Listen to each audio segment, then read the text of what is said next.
Olá, bom dia, tudo bem com vocês? Agora nós vamos dar continuidade à nossa aula de história, tá bom?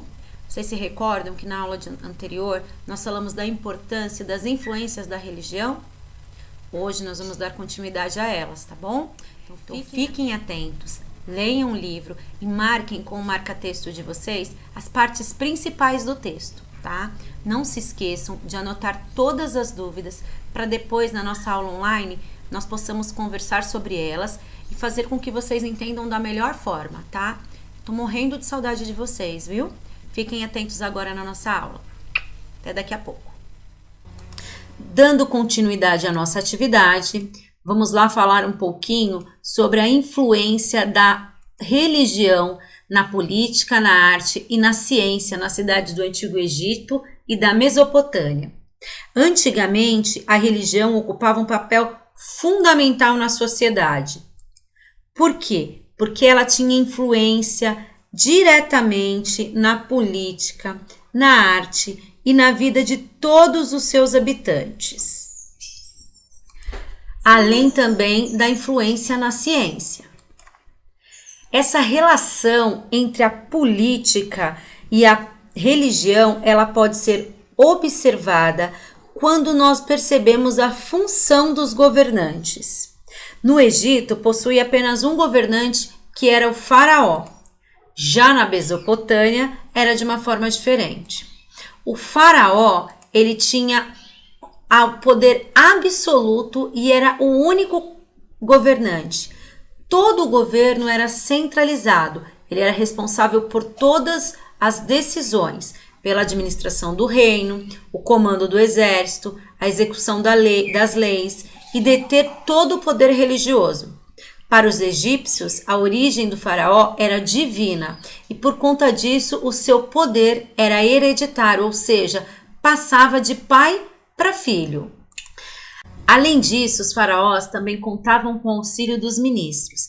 Esses ministros eram escolhidos dentre as famílias mais importantes do Egito. Eram os ministros os responsáveis por executar todas as decisões tomadas por seu governante. Já na Mesopotâmia, essa organização ela era bem diferente. Por quê? Primeiramente, era tudo dividido em várias cidades e cada cidade tinha o seu próprio governante. Os palácios e os templos religiosos eram um edifício grande, com construções luxuosas. O líder dessas cidades era chamado de patese. Ele era considerado um rei ou um sacerdote e ele tinha as funções administrativas, militares e religiosas. Assim como o faraó, o patese assumia o cargo de forma hereditária, ou seja, o seu poder passava de pai para filho. Na Mesopotâmia, essas cidades eram chamadas de cidades-estados. E a religião para eles era tão importante que cada cidade-estado possuía o seu próprio templo, com construções grandiosas e luxuosas. Todos eles eram localizados no centro das cidades. Assim, eles poderiam ser vistos a longas distâncias e de pontos diferentes de cada uma dessas cidades. Esses templos eram também grandes fontes de emprego, já que neles trabalhavam os artesãos, os cozinheiros, faxineiras, entre outros serviços. Todos os sumérios acreditavam que as terras pertenciam aos deuses, então tudo que eles plantavam e eles colhiam, eles levavam e ofereciam aos deuses, entregando tudo isso nos templos. Os sacerdotes eram os responsáveis por recolher, armazenar e distribuir para todos os moradores da Mesopotâmia. Assim, para isso, eles precisavam de muitos escribas e funcionários.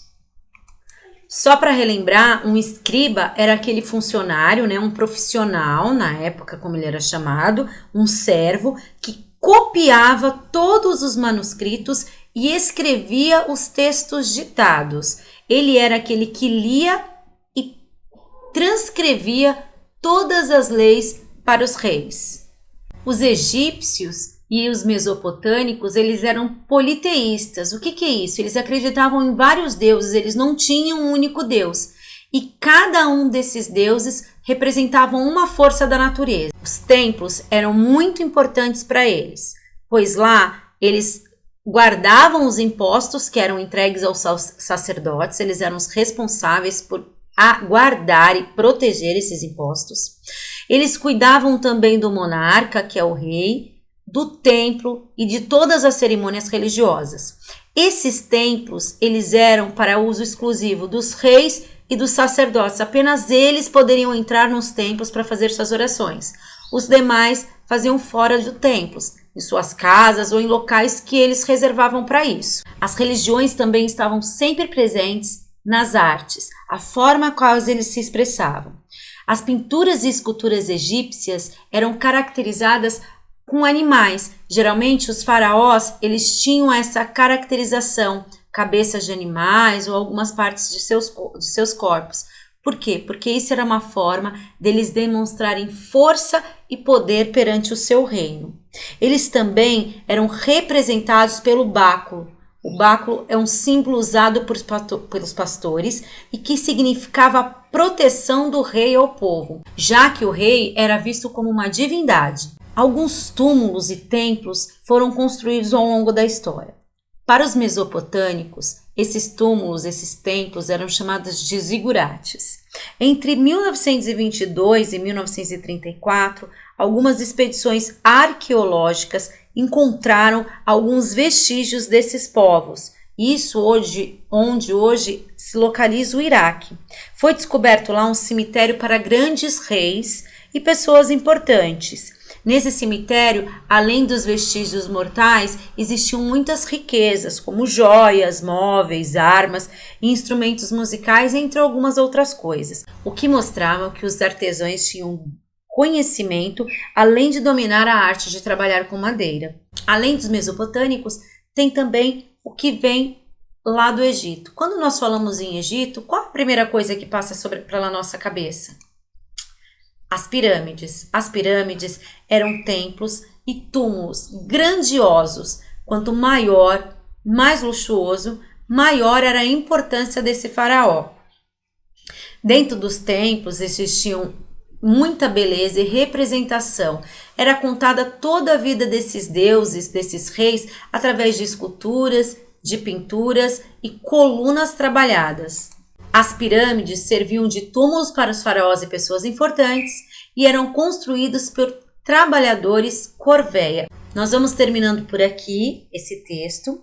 Leiam a apostila da página 183 até a página 190. É muito importante que vocês grifem tudo o que vocês acham importante nesse texto. Não se esqueçam de anotar todas as dúvidas para que nós possamos conversar na nossa aula, tá bom? Espero por vocês. Beijinhos e até lá!